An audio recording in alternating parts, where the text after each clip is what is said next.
We moved here in 2009. Ironically, we thought it was great to be so close to the school. However, 3 years ago, due to the direction of different curriculums and things like that, we did decide to pull our children out of government schools. And so now, instead of being happy to allow my children to walk or bike to school, they have to travel quite a long ways to get private education. But we feel that it's worth it. So we do stand confident still, based in light of the topic of what we're discussing tonight, that we did make the right choice. So I urge you as a school board to protect the children that are under your care, to stop promoting the religious doctrines that are being pushed, that have already been mentioned. It should not be forced upon children, or anyone for that matter. It is full of lies, and lying to someone is hating them. It is morally abominable and endangers children, and one day each of you do have to stand before God to answer for your actions.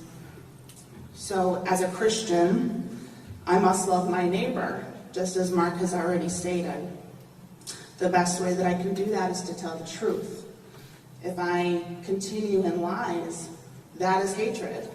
Hating my neighbor has no place, and sometimes doing the right thing is not always the easy thing.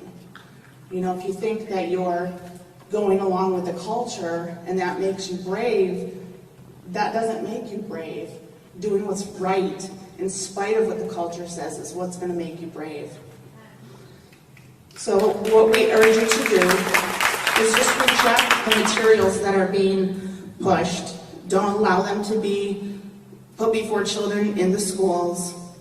And since everyone has so wonderfully stated what they've already said, and on the last one, and I really don't need to repeat every little thing, I'm going to leave you with a couple readings of scripture to demonstrate the gravity of what we're dealing with.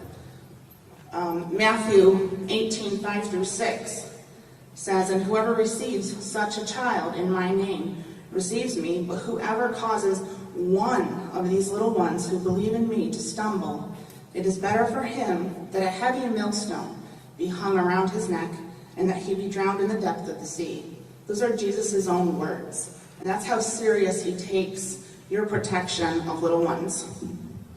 Lastly, Isaiah 5:20 says, "Woe to those who call evil good and good evil, who substitute darkness for light and light for darkness, who substitute bitter for sweet and sweet for bitter.